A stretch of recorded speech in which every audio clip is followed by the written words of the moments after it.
ठीक है, आज का टॉपिक जो है वो है थर्मल एक्सपांशन। एक बहुत इंपॉर्टेंट टॉपिक और थोड़ा लंबा जाएगा।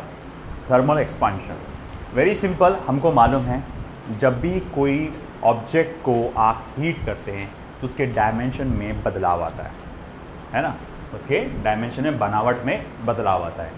और अगर उसी बनावट को उसी डायमेंशन में जो चेंज आया है उसको हम ऑब्जर्व करते हैं तो the change in its dimension due to heat या due to rise in temperature या due to just change in temperature, उसे हम लोग कहते हैं थर्मल एक्सपांशन। तो मैं यहाँ पर लिखूँगा सबसे पहले the change in dimension, the change in dimension of any body due to change in temperature। Expansion बोलेंगे तो राइज इन टेम्परेचर ही होगा, is called as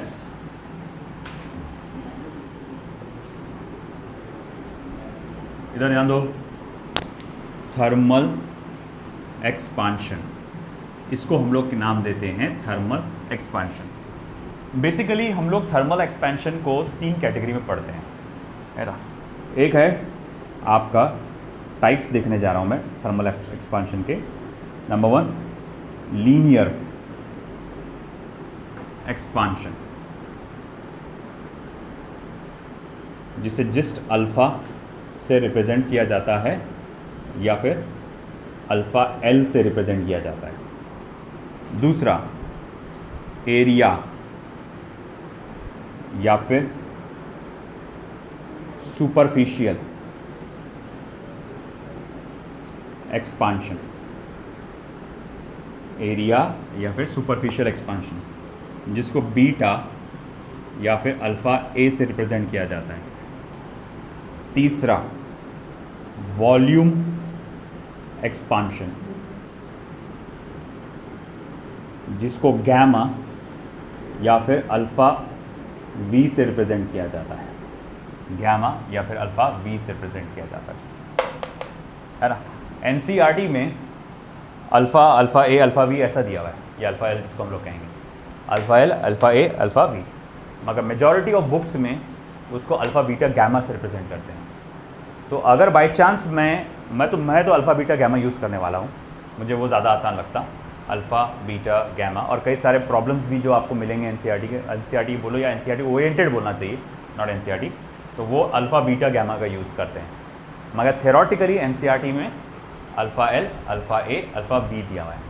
in case अगर कहीं आप अल्फा ए देखते हैं दैट मीन्स एरियल एक्सपांशन, वो मतलब क्या है, वो बीटा ही है। इन केस अगर आप अल्फा वी देखते हैं, यानी कोएफिशिएंट ऑफ वॉल्यूम एक्सपांशन बोलते हैं, उसको गैमा बोलते हैं, है ना।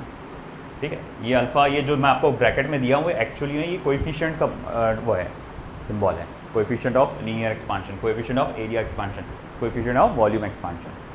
तो ये यूज़ होने वाला है वहाँ टर्मिनोलॉजी। सबसे पहला linear expansion,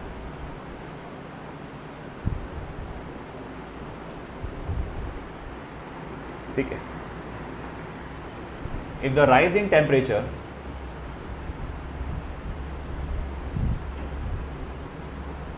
causes increase in length of an object, such an expansion is called as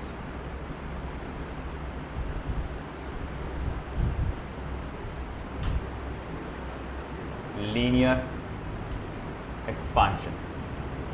तो अगर किसी ऑब्जेक्ट का टेम्परेचर बदलने की वजह से मैं ऑब्जर्व कर रहा हूं कि उस ऑब्जेक्ट की सिर्फ लेंथ में चेंज आ रहा है ना, एरिया वाइज उतना कुछ चेंज देखने में मिला नहीं, आपको सिर्फ चेंज काय में देखने को मिला, लेंथ वाइज सिर्फ उसकी लंबाई बदली है। जैसे फॉर एग्जांपल ये पेन, मान लो ये पेन किसी मेटल से बना हुआ है, मैं यहाँ टेम्परेचर बढ़ा रहा हूँ, मैंने देखा ये पेन की लंबाई बढ़ गई।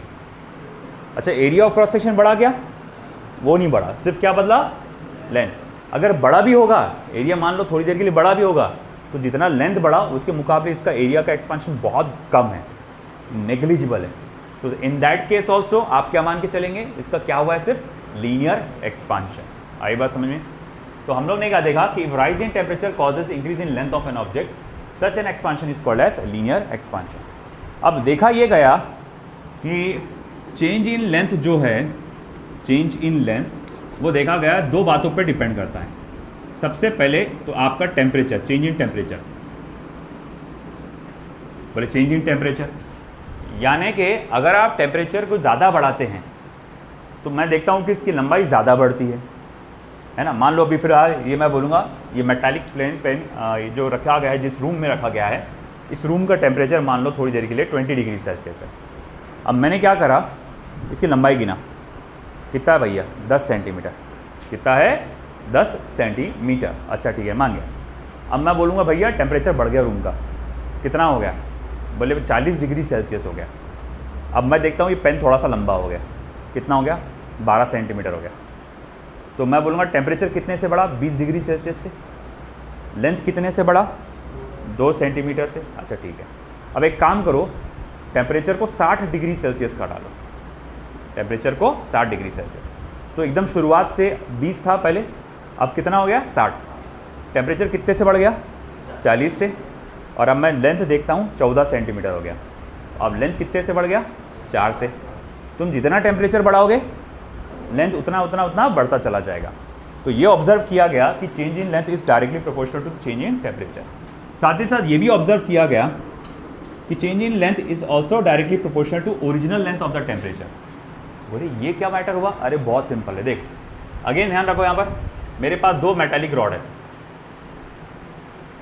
इसका ओरिजिनल लेंथ मान लो 5 सेंटीमीटर, इसका ओरिजिनल लेंथ मान लो 8 सेंटीमीटर है ना। ठीक है, अब अगर मैं कहूँगा ठीक है टेम्परेचर बढ़ाओ, मान लो शुरुआत में टेम्परेचर कितना था, रूम टेम्परेचर 20 डिग्री सेल्सियस, मैंने बढ़ाकर टेम्परेचर को कितना कर डाला, 40 डिग्री सेल्सियस। अब जाहिर बात है कि ये लेंथ दोनों का बढ़ जाएगा। अब ये भी थोड़ा सा बढ़ गया और ये भी थोड़ा सा बढ़ गया। अच्छा ठीक है, मैं बोलूँगा अब ये नया वाला लेंथ कितने का है, नया लेंथ कितने का है, तो इमेजिन कर लो ये 6 सेंटीमीटर का है ना, और ये कितने का है, तो बोले ये 10 सेंटीमीटर का है। ओके, ये कितना बड़ा, 6 सेंटीमीटर, और ये कितना हो गया, 10 सेंटीमीटर। अच्छा ठीक है, मैं बोलूँगा यहाँ डेल्टा एल कितने का था, 1 सेंटीमीटर है ना। चेंज इन लेंथ मतलब कितना था, 10 का 1 सेंटीमीटर, और यहाँ डेल्टा एल कितने का था, 2 सेंटीमीटर। अब मैंने देखा यार ये दोनों रॉड तो सेम मटेरियल से बने हुए हैं, तो एक्सपांशन तो एक जैसा होना चाहिए, मगर अलग अलग हुआ। क्यों, क्योंकि इसकी ओरिजिनल लेंथ ज़्यादा थी तो इसका एक्सपांशन भी ज़्यादा हुआ। आई बात समझ में? तो वही बात हम बोल रहे हैं कि delta is directly proportional to L0। तो क्यों ना इन दोनों बातों को कंबाइन करके लिखा जाए, तो मैं कंबाइन करके लिखूंगा delta L is directly proportional to L0 delta T।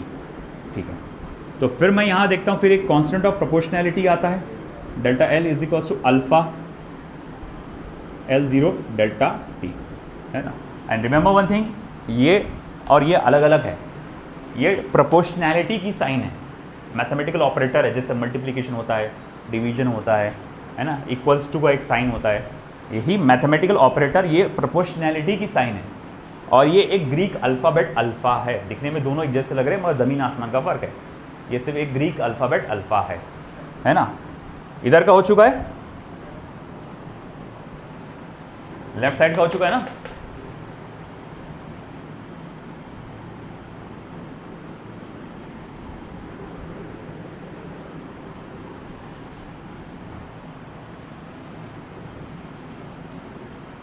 where alpha is equals to delta L upon L0 into delta T, delta L upon L0 into delta T। तो मैं लिखूँगा भाई देखो, but delta L upon L0 ये क्या है, कौन बताएगा डेल्टा L अपॉन L0 क्या होता है, क्या है, नाम क्या है। इसीलिए वो चैप्टर्स को सीक्वेंस में पढ़ना ज़रूरी होता। मैकेनिकल प्रॉपर्टीज ऑफ सॉलिड नाम का चैप्टर पढ़े हैं आपने, है ना, Young's modulus, longitudinal strain, change in length upon original length, longitudinal strain. फिर ये एक लॉन्जिट्यूडनल स्ट्रेन है, लॉन्जिट्यूडिनल स्ट्रेन। तो मैं बोलूँगा therefore alpha is equals to, या फिर मैं बोलूँगा देखो अल्फा जो है आपका है, अल्फा का नामकरण यही कर डालता हूँ मैं, वेयर पहले लिख चुके ना, कोएफिशिएंट ऑफ लीनियर एक्सपांशन। जैसे मैंने कहा वो जो सिंबल मैं दे रहा हूँ वो असल में कोएफिशिएंट ऑफ लीनियर एक्सपांशन का है। तो मैं कहूँगा therefore coefficient of linear expansion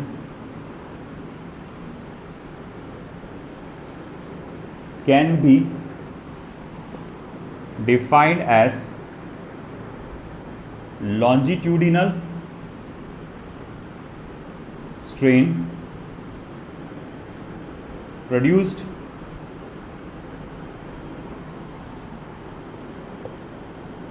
in a body due to unit rise in temperature, due to unit rise in temperature, है ना, क्योंकि delta L upon L zero क्या है, लॉन्जिट्यूडनल स्ट्रेन। अगर मैं डेल्टा टी की वैल्यू 1 डाल दूँ, मान लो टेम्परेचर 1 केल्विन से बड़ा है, मान लो टेम्परेचर 1 केल्विन से बड़ा है या 1 डिग्री सेल्सियस से बड़ा है, एक ही बात है। बोले एक ही बात कैसे है, बताऊंगा थोड़ी देर में। तो आपका टेम्परेचर चाहे 1 केल्विन से बड़ा हो चाहे 1 डिग्री सेल्सियस से बड़ा हो, तो उस वक्त ऑब्जेक्ट क्या हो, फैलने की कोशिश करेगा। अब मुझे एक बात बताओ, रबर को तुम फैलाते हो, है ना, तो उसमें स्ट्रेन डेवलप हो जाता है। तो वही बोले उसमें जो स्ट्रेन डेवलप होता है 1 डिग्री सेल्सियस टेम्परेचर राइज की वजह से, उसको हम लोग बोलते हैं alpha, that is coefficient of linear expansion. Okay, अच्छा अगर मैं पूछूंगा अल्फा का ऐसा यूनिट क्या आएगा, कौन बता सकता है मुझे अल्फा का यूनिट, ऐसा यूनिट?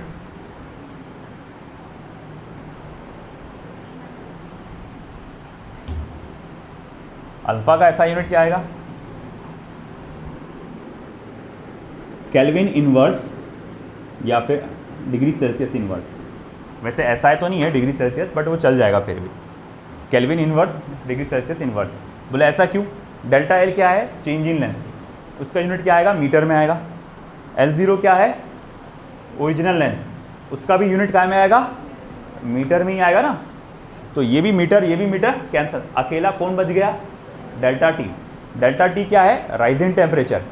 टेम्परेचर का ऐसा यूनिट क्या होता है? केल्विन। तो इसीलिए नीचे रहेगा सिर्फ इसका रह जाएगा केल्विन, और वो डिनोमिनेटर में है इसीलिए केल्विन इनवर्स। अब मैंने केल्विन इनवर्स की जगह डिग्री सेल्सियस इनवर्स क्यों लिखा? आपने अचानक से इसको केल्विन को सेल्सियस कैसे लिख दिया? उसको तो कन्वर्ट करके डालना चाहिए। नहीं, आपने जब पढ़ा था इससे पहले का topic, change in kelvin scale and change in Celsius scale कैसा होता है? सेम होता है।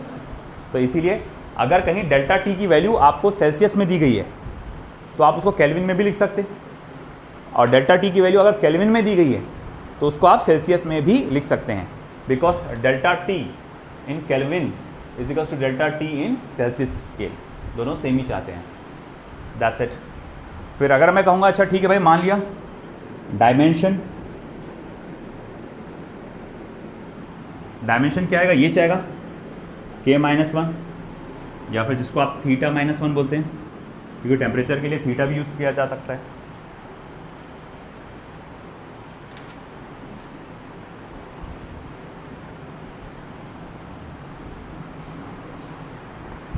राइट साइड का हो गया।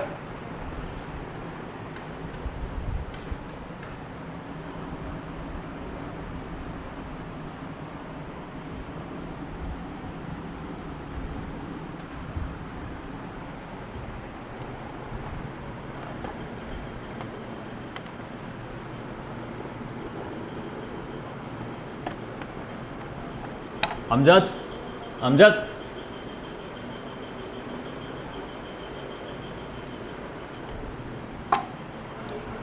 हाँ, चलिए एक बहुत इंपॉर्टेंट पॉइंट नोट करना है।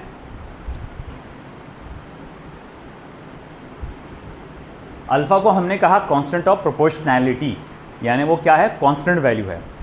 दो alpha is the characteristic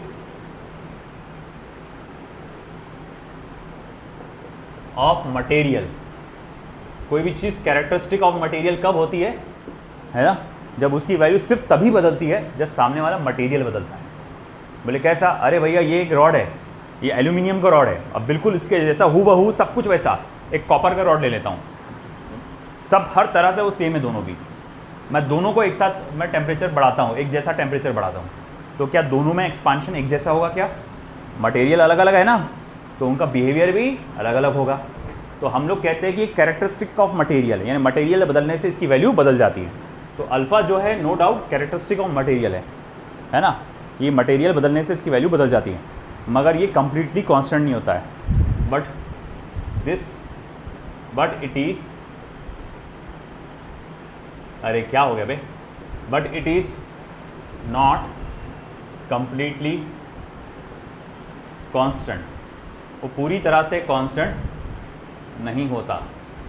it's value changes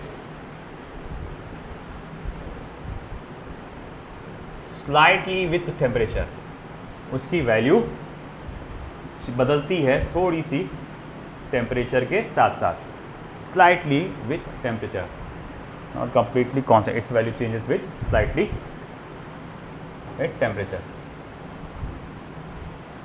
Hence,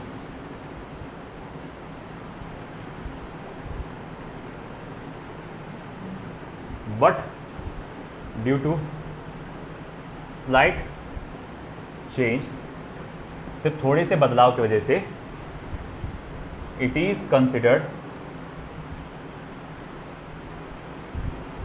as almost constant। मगर जैसे कि आपने कहा कि उसमें बदलाव ज़रा सा ही होता है, तो इसको हम लोग ऑलमोस्ट क्या मान के चलेंगे? कांस्टेंट। ठीक है, देख लीजिए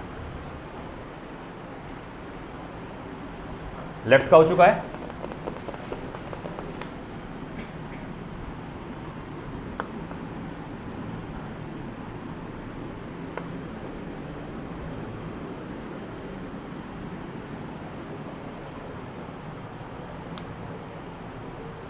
चलिए सेकंड वाला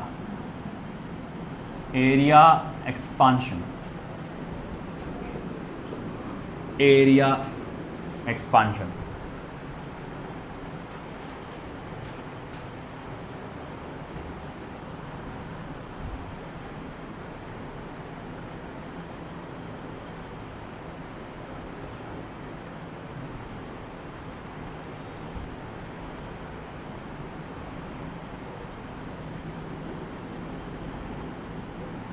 this is also known as superficial expansion। इसको हम साथ ही साथ सुपरफिशियल एक्सपांशन भी कहते हैं। Superficial expansion, if any two dimensional object is heated, अगर किसी टू डायमेंशनल ऑब्जेक्ट को आप गर्म कर रहे हैं, it's area changes with change in temperature. तो हम ये देखते हैं उसका एरिया बदलता है with change in temperature. This the change in temperature can be given as, तो change in temperature को हम लोग कैसे लिख सकते हैं? Delta A equals to A0 delta T या बीटा A0 डेल्टा T, बिल्कुल जैसे आपने डेल्टा L का लिखे थे, है ना। Delta L is equals to alpha L0 delta T था ना, वो original length into rising temperature, coefficient of linear expansion, वैसे कोएफिशिएंट ऑफ एरियल एक्सपांशन, है ना, A0 डेल्टा T। या इसको आप ऐसा भी लिख सकते हैं, delta A is equals to alpha A into A0 delta T। एक ही बात है, बीटा लिखो, ये लिखो, एक ही बात हो जाता है ना।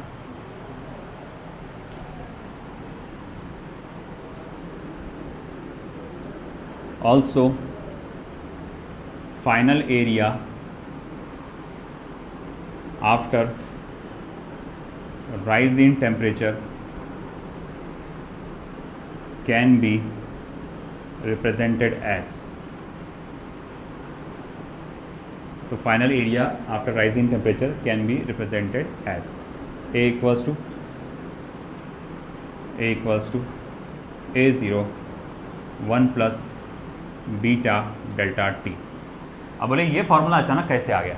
असल में मुझे ये फॉर्मूला आपको उसमें भी बताना था, मैं अभी आपको लिखा के दे रहा हूँ, वो रह गया मेरा बताना आपको। आप सेपरेटली कोने में वहाँ पर कहीं लिख दो, लीनियर एक्सपांशन में। देखो हमने क्या कहा यहाँ पर, चेंज इन लेंथ के बारे में, है ना। 2 मिनट ध्यान दीजिएगा। अगर मैं आपसे कहता हूँ कि भाई देखो इसका ओरिजिनल लेंथ L0 था, टेम्परेचर बढ़ने के बाद उसका लेंथ बढ़ गया और अब कितना हो गया, कैपिटल L हो गया। कितना हो गया, कैपिटल L। तो मैं आपसे पूछूंगा अच्छा चेंज इन लेंथ कितने का है, तो आप बोलेंगे L माइनस L0। तो क्या मैं डेल्टा L को ऐसा लिख सकता हूँ, L minus L0 alpha L0 delta T लिख सकता हूँ ना। Final length minus initial length, ये चेंज इन लेंथ होता है। L0 को उधर भेज दो,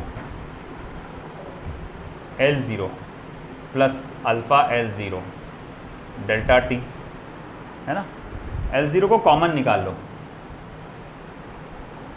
तो क्या फिर 1 प्लस अल्फ़ा डेल्टा T, ये फॉर्मूला आ गया फाइनल लेंथ का, कि टेम्परेचर बढ़ने के बाद उसकी फाइनल लेंथ क्या होगी वो कैलकुलेट करने का formula. L equals to L0 1 plus alpha delta T। वैसे फाइनल एरिया का क्या आएगा, L की जगह A आ गया, A equals to A0 1 plus beta delta T, ठीक है ना।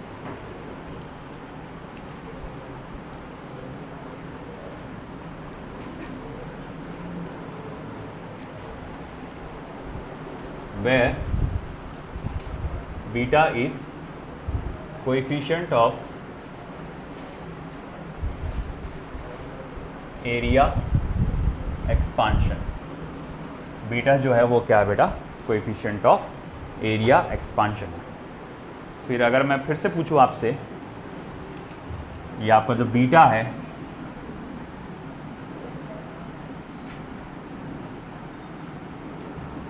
बीटा को आप कैसा लिख सकते हैं, delta A upon A0 into delta T।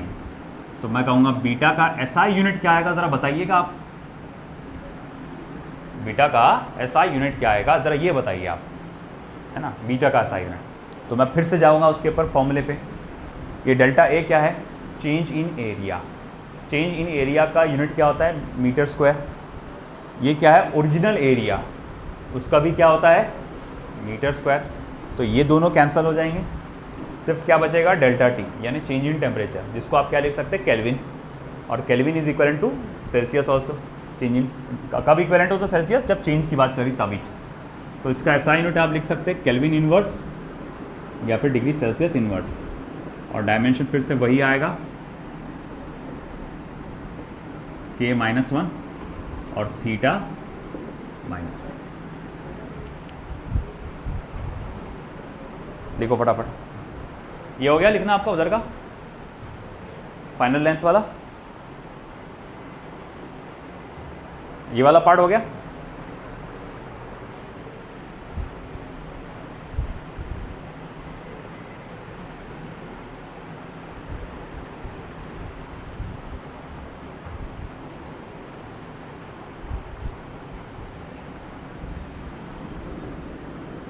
Note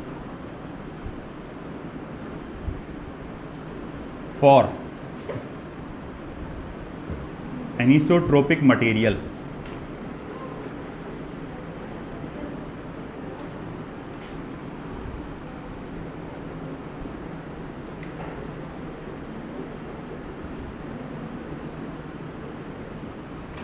beta is equals to alpha X plus alpha Y. देखो दो टाइप के मटेरियल हम क्लासिफाई करते हैं, one is as isotropic and one is as anisotropic. Anisotropic material वो है जो अपना एक्सपांशन बिहेवियर अलग अलग डायरेक्शन में अलग अलग तरीके से बताता है।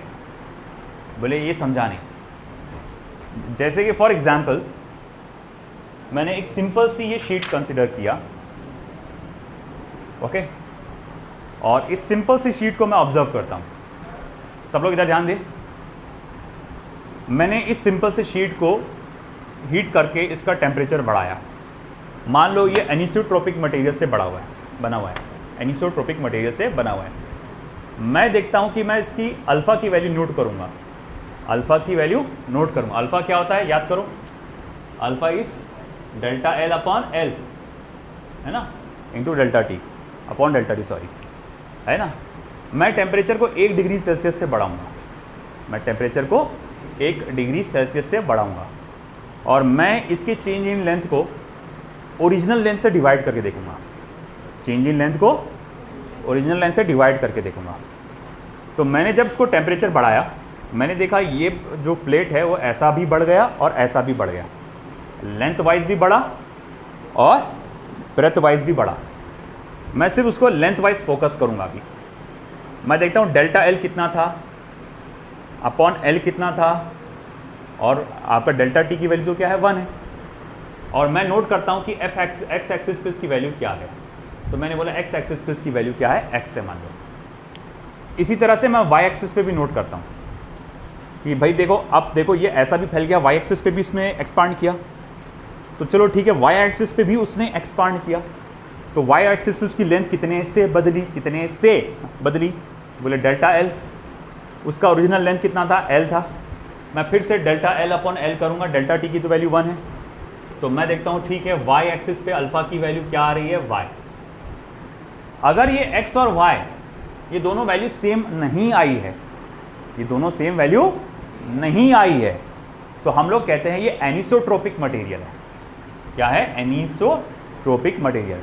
वो अलग अलग डायरेक्शन में अलग अलग तरह का बिहेवियर बता रहा है, एक्सपांशन बिहेवियर बता रहा है।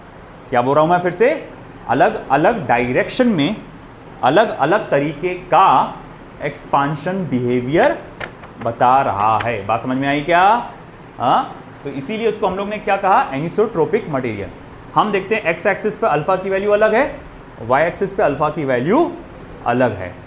वहीं अगर मैं कहूं कि मैं आइसोट्रोपिक मटेरियल का इस्तेमाल कर रहा हूं, फॉर आइसोट्रोपिक मटेरियल, जैसे ही आप कहते हैं isotropic material, that is alpha X is equals to alpha Y, जिसको सिर्फ अल्फा भी बोल के चलेगा तो चलेगा, है ना, alpha X is equals to alpha Y. तो मैं बोलूंगा देयरफॉर बीटा की वैल्यू क्या आ जाएगी, 2 टाइम्स ऑफ अल्फा। बीटा की वैल्यू क्या आ जाएगी, 2 टाइम्स ऑफ अल्फा। आया क्या समझ में आपको? That's it. ये रहा आइसोट्रोपिक मटेरियल के लिए।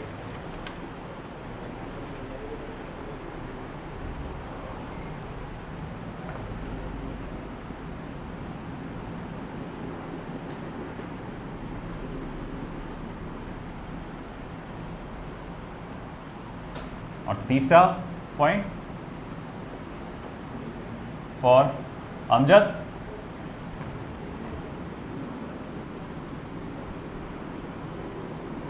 for same rise in temperature, percentage change in area is to multiply by percentage change in length. Percentage change in area है ना, is 2 times of percentage change in length. अगर मैं बोलता हूँ कि देखो, अगर ये अगेन मैं फिर से ये एक आइसोट्रोपिक मटेरियल लिया मैंने, आइसोट्रोपिक मटेरियल से बनी हुई शीट मैंने कंसिडर किया। मैं कह रहा हूँ, सब लोग ध्यान दें इधर, मैंने गरम किया, इसकी लंबाई ऐसे भी बढ़ी ऐसे भी बढ़ी। मैं बोलूँगा परसेंटेज चेंज इन लेंथ कितना है, परसेंटेज चेंज इन लेंथ कितना है। मान लो 2% है परसेंटेज चेंज इन लेंथ, यानी अगर आप सिर्फ किस पे फोकस कर रहे, लेंथ पे फोकस कर रहे, तो कितने का परसेंटेज चेंज आया, तो बोलेंगे 2%। फिर मैं बोलूँगा अच्छा ठीक है, मुझे बता परसेंटेज चेंज इन एरिया कितने का हुआ, तो बोले देख तेरा अगर परसेंटेज चेंज इन लेंथ 2% है तो परसेंटेज चेंज इन एरिया क्या होगा, 2 मल्टीप्लाई बाय 2 4%। अगर मैंने कहा परसेंटेज चेंज इन लेंथ 3% है तो एरिया कितना आ जाएगा 6%। अगर परसेंटेज चेंज इन लेंथ 5% है तो वो कितना आ जाएगा 10%। आया समझ में आपको? लिख लो।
हो गया?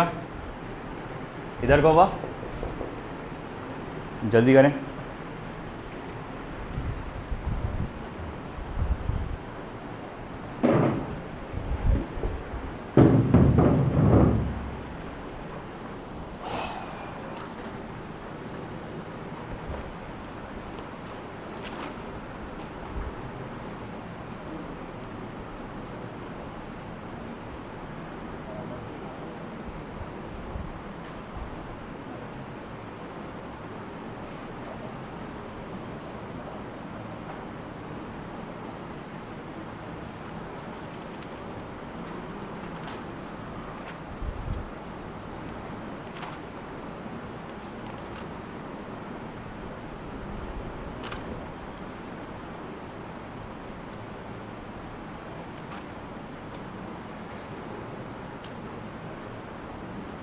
हो गया?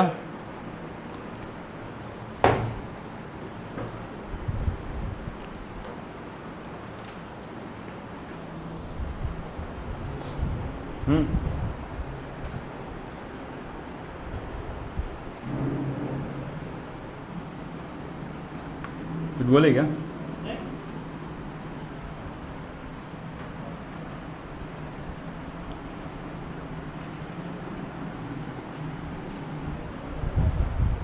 अब आएगा हमारा तीसरी category, volume expansion.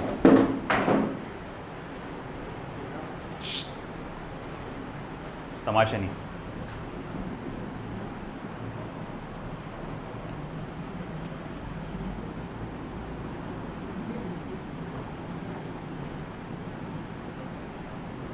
Volume expansion, ठीक है। तो वॉल्यूम एक्सपांशन में क्या,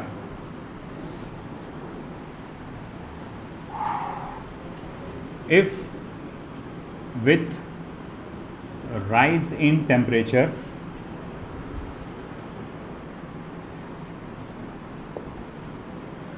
volume of a body increases, then such an expansion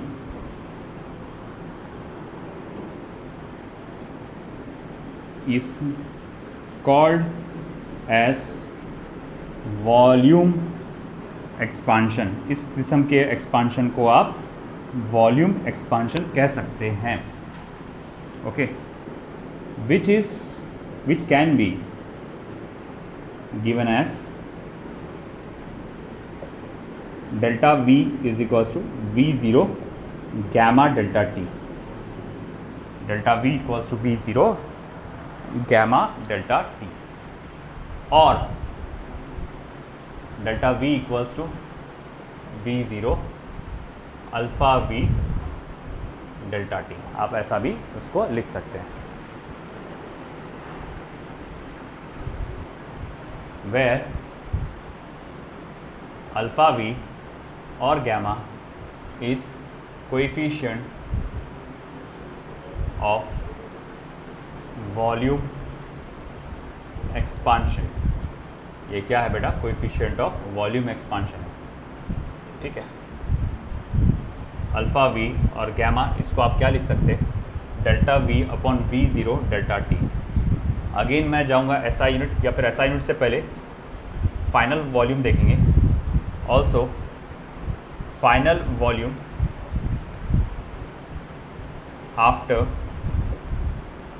rise in temperature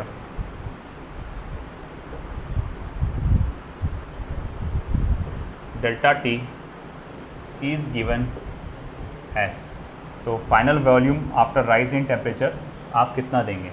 तो it can be written as V equals to V0 gamma या 1 plus gamma delta T.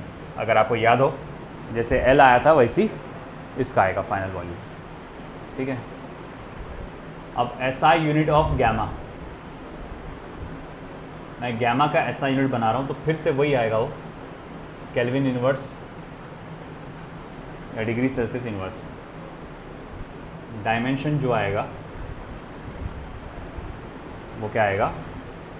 Once again Kelvin inverse और theta inverse. फिर यहाँ again points to be noted,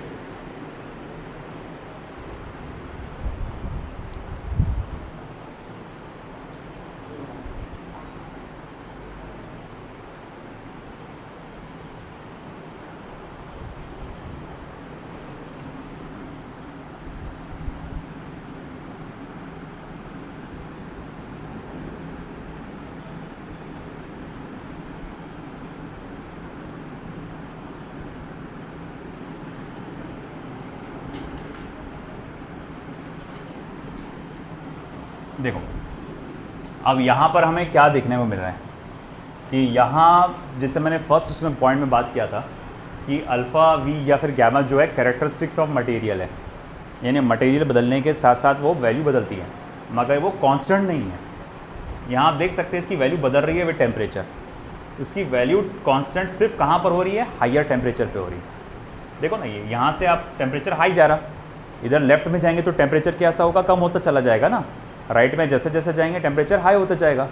शुरू में थोड़ा constant था, फिर एकदम तेज़ी से बदला, फिर टेम्परेचर जब बहुत ज़्यादा हाई हो गया तो अल्फ़ा की वैल्यू या गैमा की वैल्यू कैसी है? कांस्टेंट है ना। तो हम लोग यहाँ कहेंगे here gamma is characteristics of substance, यानी ये सब्सटेंस बदलने के साथ बदलेगा, but it is strictly not constant, मगर वो स्ट्रिक्टली कांस्टेंट नहीं है। Its value changes with temperature, उसकी वैल्यू टेम्परेचर के साथ बदलती है, and becomes constant only at high temperature। only कहना गलत हो जाएगा, at high temperature, at high temperatures। और ऑलमोस्ट कांस्टेंट वो कहाँ होती है? at high temperatures।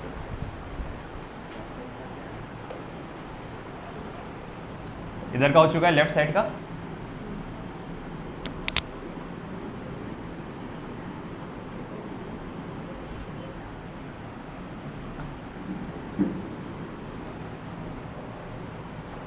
So once again,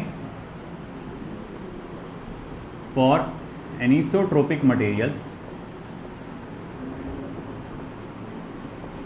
अगर मैं एनिसोट्रोपिक मटेरियल की बात करता हूँ, एनिसोट्रोपिक मटेरियल क्या होता है? जो अलग अलग एक्सपांशन बिहेवियर बताता है अलग अलग डायरेक्शन में। यानी एक डायरेक्शन में कुछ ज़्यादा ही फैल रहा हूँ और एक डायरेक्शन में थोड़ा थोड़ा ही फैल रहा हूँ, तो इस तरह के मटेरियल को एनिसोट्रोपिक मटेरियल कहते हैं। That is alpha X is not equals to alpha Y is not equals to alpha Z. तो मैं भी लिखूँगा गैमा की वैल्यू क्या रहेगी, वो रहेगी alpha X plus alpha Y plus alpha Z. और तीसरा for isotropic material, isotropic material यानी हर डायरेक्शन में उसका फैलाव एक जैसा है, एक्सपांशन बिहेवियर बिल्कुल, अरे ये नॉट इक्वल टू, एक जैसा है। तो therefore gamma is equals to 3 times of alpha isotropic material के लिए। फिर मैं बोलूँगा percentage change in volume for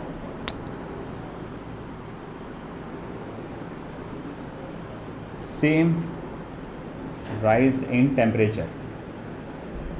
तो percentage change in volume is equals to होता है 3 multiply by percentage change in length, 3 multiply by percentage change in length. लिख लीजिए percentage change in volume is 3 times percentage change in length.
हुआ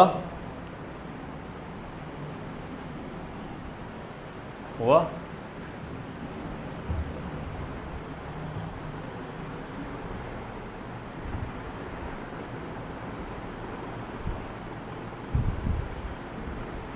बीच का column हो चुका है।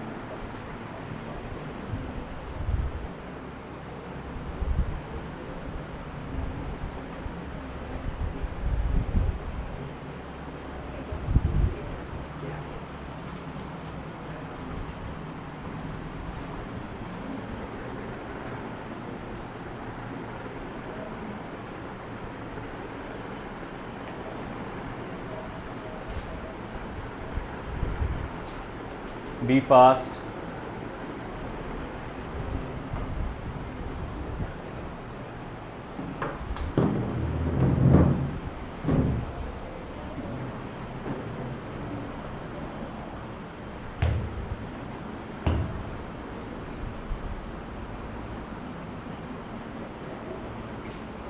क्या हो गया? Strictly not constant. इतनी अच्छी हैंडराइटिंग में लिखा हुआ तुमको समझ में नहीं आया, आदत नहीं है ना तुमको अच्छी हैंडराइटिंग देखने की। सही सर,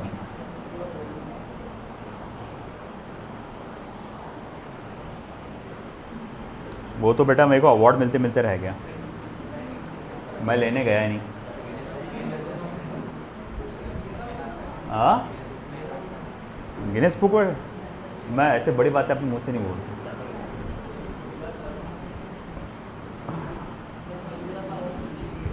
अरे कोई तो भी एक भाई चाइना का है, वो क्या लिखता है यार वाइट बोर्ड पे, वो बेहतरीन चाइना का प्रोफेसर है इंग्लिश का, तो यूट्यूब पे देखा था, बहुत बेहतरीन हैंडराइटिंग है उसकी, कर्सिव में लिखता हूँ बहुत ज़बरदस्त। अपन भी ट्राई करेंगे अपन।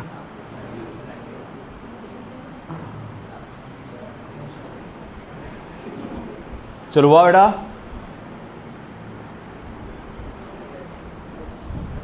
All okay. मैंने जानबूझ के कम किया वो डार्कनेस किया उसके अंदर।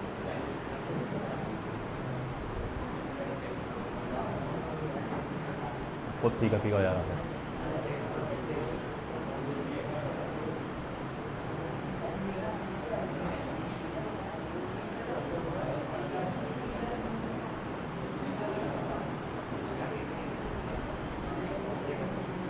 चलो हो गया।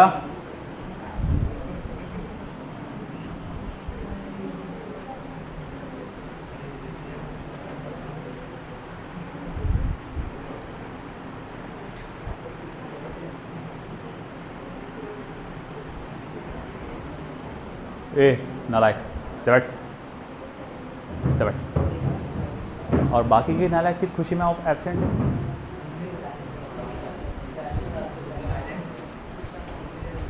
घूमने गए कहाँ? अच्छा,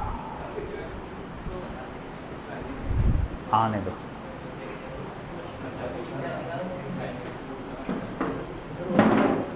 आने दो जरा, लिखो जल्दी फटाफट। सीधे बैठ।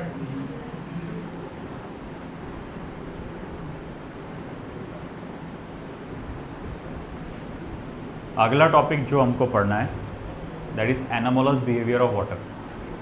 केमिस्ट्री में हुआ होगा आपका, केमिस्ट्री में हुआ ना anomalous behaviour of water? 9th में हुआ था? 10th में क्या था?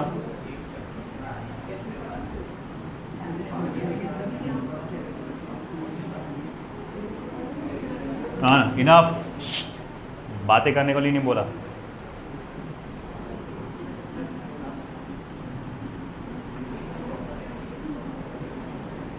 एनामोलस बिहेवियर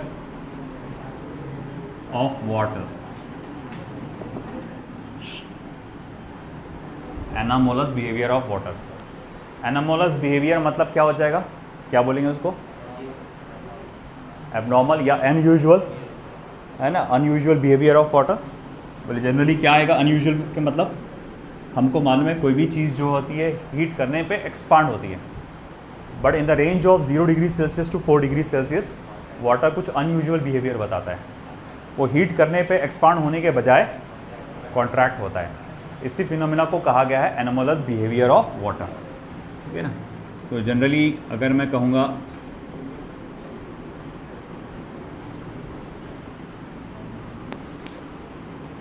कि अगर मैं एक्स एक्सिस पे टेम्परेचर ले लेता हूँ 0, 1, 2, 3, 4, 5, 1, 2, 3, 4, 5 में देने 10, और फिर उसके बाद temperature in degree Celsius scale of course. तो टेम्परेचर ये डिग्री सेल्सियस स्केल पे है, और यहाँ पर आएगा वॉल्यूम,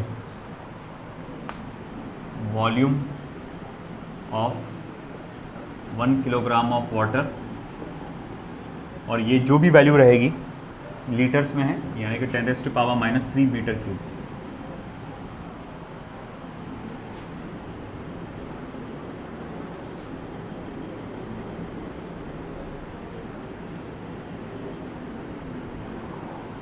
वन 1.00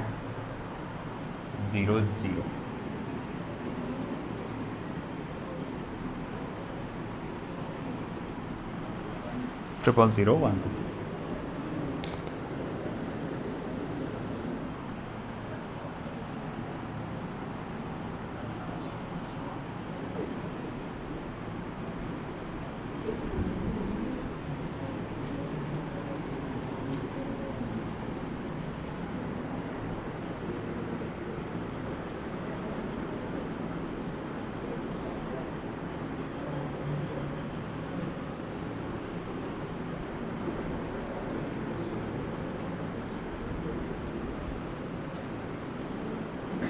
कुछ इस तरह का हमें देखने को मिलेगा ग्राफ। 4 डिग्री सेल्सियस पे वॉल्यूम सबसे कम मिलता है उसका, फिर यहाँ से बढ़ता है वापस। इसे कहा गया है एनोमलस बिहेवियर ऑफ वाटर। हम क्या देख रहे हैं, ये 0 से लेकर 4 डिग्री सेल्सियस, ये वाला पॉइंट है 4 का, 4 डिग्री सेल्सियस। हाँ देख सकते हैं वॉल्यूम डिक्रीज हो रहा है। सबसे लीस्ट वॉल्यूम यानी कि 1 लीटर, 1 पॉइंट ये सब जो है इसका मतलब होता है 1 लीटर यानी 1 × 10⁻³ मीटर क्यूब। तो 1 किलोग्राम जो पानी अगर हम लेंगे, 1 किलोग्राम ऑफ वाटर, तो 4 डिग्री सेल्सियस पे उसका वॉल्यूम कितना आएगा, 1 लीटर आएगा। ठीक है, और जैसे ही आप उसको टेम्परेचर को बढ़ाते हैं तो उसका वॉल्यूम बढ़ने लगता है। और अगर मैं टेम्परेचर को कम भी करता हूँ तब भी वॉल्यूम बढ़ता है। एट 0 डिग्री सेल्सियस उसकी वैल्यू आप देख सकते हैं 1.00013 लीटर्स, यानी 1.00013 × 10⁻³ मीटर क्यूब, है ना, ये आपकी वैल्यू है। अब जाहिर बात है इससे अगर 4 डिग्री सेल्सियस पे वॉल्यूम सबसे कम है, हम लोग जानते हैं density is mass upon volume. Mass तो कांस्टेंट है ना, वो तो बदल नहीं रहा। वॉल्यूम सबसे कम हो गया तो फिर डेंसिटी सबसे ज़्यादा होगा। तो अगर वही मैं डेंसिटी वर्सेस टेम्परेचर का ग्राफ बनाता हूँ,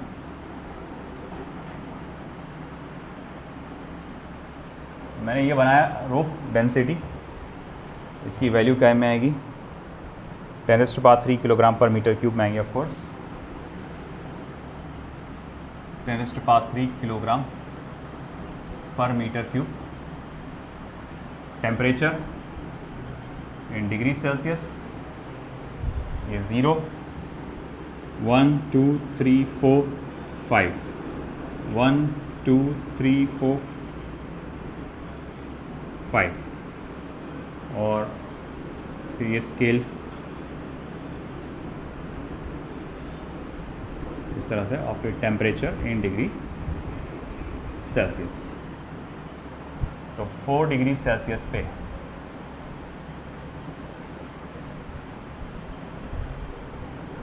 डेंसिटी सबसे ज़्यादा मिलेगी और उसकी वैल्यू होगी 1.00000।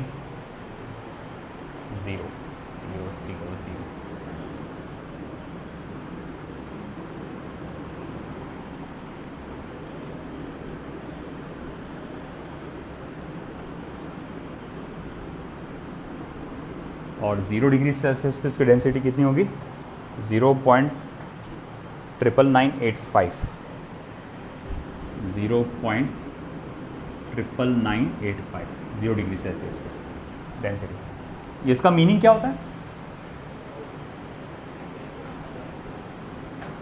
गैप, स्केल यूनिफॉर्म नहीं है मतलब, है ना। ये गैप 5, ये 10, ये तो 20 आना चाहिए था और डायरेक्ट 100 आया ना ये। इसका मतलब एक बहुत इनफाइनेटली लंबी स्केल है ना, जिसको आप शॉर्ट में बता रहे हैं।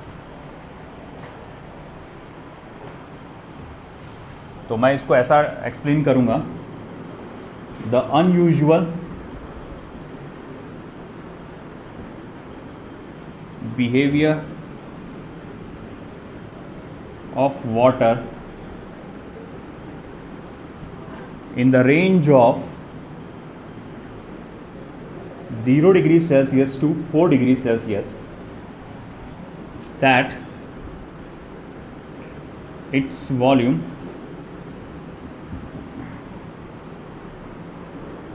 decreases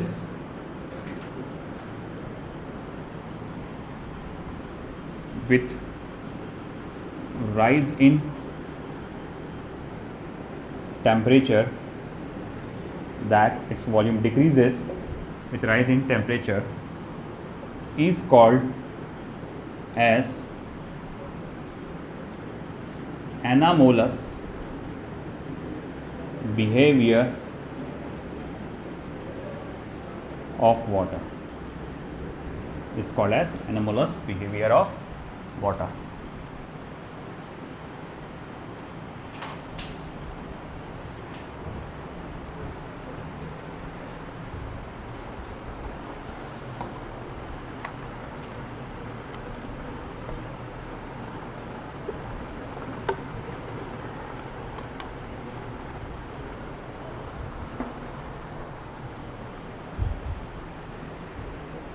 यहाँ लिखूँगा मैं, इसको पॉइंट नंबर 1 दे देना।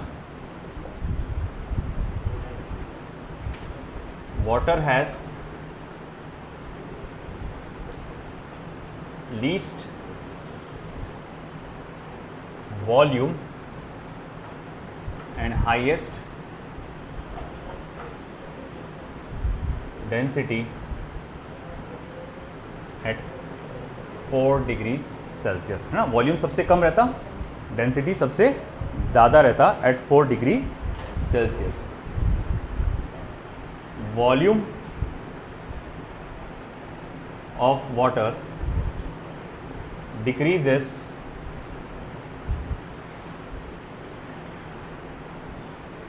whether temperature is increased or decreased than 4 degree Celsius.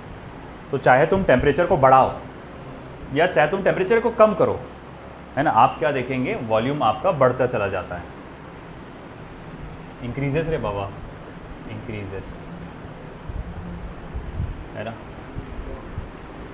Where similarly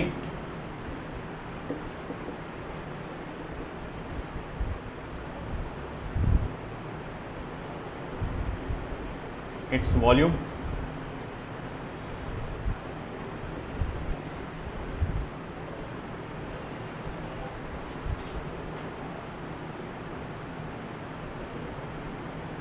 its density decreases when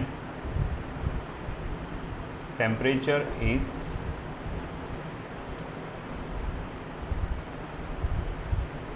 increased or decreased than 4 degree Celsius. तो चाहे टेम्परेचर को आप 4 डिग्री सेल्सियस से बढ़ाओ या कम करो, तो डेंसिटी तो क्या होने वाला है, कम ही होने वाला है।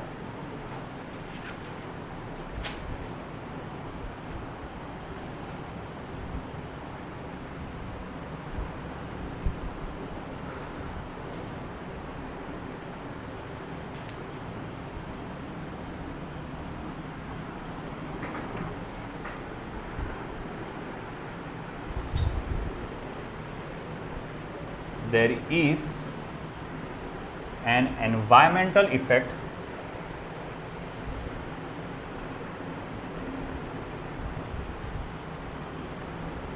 of this behavior.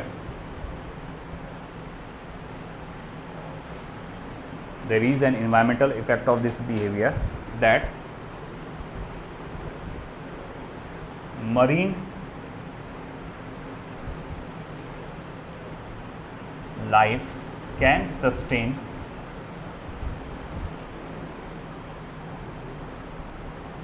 in the polar region, although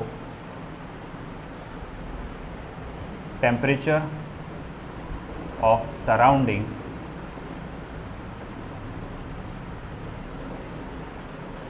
drops below 0 degree Celsius. Temperature of surrounding drops below 0 degree Celsius. अब ये क्या चीज़ हुई, ये इसी फिनोमिना के वजह से अगर आप पोलर रीजन्स में जाते हैं, है ना, अब देखो जब आप पोलर रीजन में जाएंगे, अलास्का साइड में जाएंगे, कनाडा के नॉर्दर्न एरिया में जाएंगे, वहाँ तो टेम्परेचर बहुत ज़्यादा लो होता है ना। कुछ कुछ जगहों पे तो टेम्परेचर आपका अगर आप देखेंगे, है ना, -100 डिग्री सेल्सियस तक के पहुंच जाता है, -70 डिग्री सेल्सियस तक के पहुंच जाता है। जस्ट मैं यूट्यूब पे देख रहा था कि बहुत कोल्डेस्ट रीजन करके बताया था कि अगर आप ऐसा पानी को भी ऐसा बाहर फेंकेंगे तो यूँ जम जा रहा है ना। वहाँ पर पूरा गाड़ी को लगातार चालू रखना पड़ता कि थोड़ी देर के लिए गाड़ी बंद हुई तो फ्रीज़ हो जाती है ना। वहाँ पर जो फ्रिज के जैसा वो लोग बाहर टंगा के रखते, जो भी वहाँ पर वो खाने पीने की चीज़ें रहती बाहर टंगा के रखते, क्योंकि वो ठंड से जम जाती है ना। और जब ज़रूरत पड़ी तो उसको बाहर से ही निकाल लो, है ना। तो वो ऑलरेडी फ्रीजर, ऐसा लग रहा है कि फ्रीज़र के अंदर रह रहे। तो अब ये सारी सिचुएशंस में हम लोग क्या देखते हैं कि मरीन लाइफ कैसी जीती होंगी, क्योंकि अगर मैं लेक एक इमेजिन करता हूँ, जब टेम्परेचर आपका ड्रॉप हो रहा है 0 डिग्री सेल्सियस से नीचे, तो होना क्या चाहिए था, पूरी की पूरी लेक, अगर कहीं लेक है कहीं रिवर है, तो पूरी की पूरी रिवर, पूरी की पूरी लेक क्या हो जाना चाहिए था, जम जाना चाहिए था, है ना।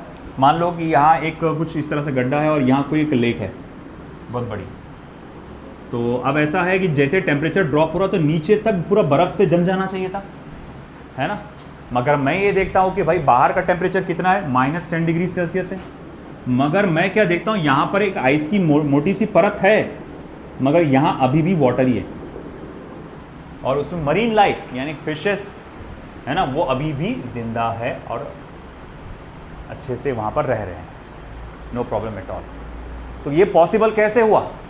अरे भैया टेम्परेचर तो कम हो रहा है ना, तो पूरी की पूरी लेक फ्रीज हो जाना चाहिए थी, मगर पूरी लेक तो फ्रीज नहीं हुई, ये इतनी ही लेयर ऊपर की फ्रीज हुई, नीचे अभी भी पानी मौजूद है। बोले ऐसा कैसे हुआ? असल में यहाँ ये जो पानी भी मौजूद है, ड्यू टू एनोमलस बिहेवियर, यहाँ का टेम्परेचर 4 डिग्री सेल्सियस तक रहता है। वहाँ की जो फिशेस होती है वो उतना टेम्परेचर बर्दाश्त कर लेती है, लो टेम्परेचर, है ना, उसमें वो रह जाती है। ओके, मगर अच्छी बात ये है कम से कम वो फ्रीज तो नहीं हुई, कम से कम वो जमा तो नहीं। मगर ये हुआ कैसे कि अंदर का जो पानी है वो फ्रीज क्यों नहीं हुआ? तो देखो इसका खेल यहीं पर है, ग्राफ में मौजूद है। मान लो, इमेजिन करो कि यहाँ पर टेम्परेचर धीरे धीरे कम होते जा रहे हैं, टेम्परेचर सराउंडिंग का धीरे धीरे कम होते जा रहा है। फॉर एग्जाम्पल टेम्परेचर पहले मान लो सराउंडिंग का 10 डिग्री सेल्सियस है, 10 डिग्री सेल्सियस से टेम्परेचर धीरे धीरे धीरे ड्रॉप होते जा रहा है, तो जाहिर बात है जब टेम्परेचर 10 डिग्री सेल्सियस से धीरे धीरे ड्रॉप होता जाएगा तो उसका वॉल्यूम क्या होगा, कम होता चला जाएगा, डेंसिटी बढ़ते चले जाएगी। तो अब आपको मालूम है कि अगर पानी के अंदर कोई डेंसर चीज़ डालते हैं तो वो कहाँ जाता है, नीचे जाता है कि नहीं। तो मैं क्या देखता हूँ, धीरे धीरे टेम्परेचर जा रहा है जा रहा है जा रहा है जा रहा है, और जैसे ही टेम्परेचर 4 डिग्री सेल्सियस पे पहुँचता है, बहुत सारा पानी डेंस होने की वजह से, हाईएस्ट डेंसिटी होने की वजह से वो कहाँ चला जाता है, नीचे चला जाता है। पानी अभी भी कौन से फॉर्म में, वो लिक्विड फॉर्म में। जम गया क्या वो 4 डिग्री सेल्सियस पे जमता क्या पानी? नहीं ना, तो बोले वो नीचे चला गया 4 डिग्री सेल्सियस। अच्छा ठीक है, अब वो पानी नीचे चला गया, टेम्परेचर तो लगातार डिक्रीज हो रहा, और जो थोड़ा सा आपका कहा जाएगा लेस डेंस वाटर था, वो वाटर जो ज़्यादा डेंसिटी का नहीं था वो ऊपर आ गया, और टेम्परेचर तो अभी भी क्या हो रहा, ड्रॉप होते जा रहा। और अब लगातार टेम्परेचर ड्रॉप होते जा रहा, तो अब हम क्या देखते हैं कि ऊपर का जो लेयर पानी का जो ऐसा वापस आया था, रिसाइकल होकर ऊपर आया था, वो अब जैसे ही टेम्परेचर डाउन होता है तो फ्रीज हो जाता है ना। अब वो ऊपर का फ्रीज हो गया, नीचे का पानी जो डेंस होने की वजह से 4 डिग्री सेल्सियस टेम्परेचर की वजह से वो नीचे चला गया था, वो यहीं रह गया। और आपका जो बर्फ़ है, it is a very good insulator, एक बेहतरीन इंसुलेटर है, वो हीट को यहाँ से बाहर जाने नहीं देता, बाहर की ठंडक को इतनी अंदर आना ही नहीं देता, तो जिसके वजह से यहाँ की लाइफ अभी भी सस्टेन कर पाती है ना। तो ये जो एनोमलस बिहेवियर ऑफ वाटर है, ये हमारे लिए देखिए आपने कैसे फ़ायदेमंद साबित हुआ, आया समझ में। तो ये हमने थर्मल एक्सपांशन से रिलेटेड टॉपिक पढ़ा। अब इसमें और भी कुछ पार्ट्स आएंगे, इसमें एप्लीकेशन आएंगे इसके बेस्ड, थर्मल एक्सपांशन से बेस्ड, वो जो हम लोग अगले लेक्चर में देखेंगे।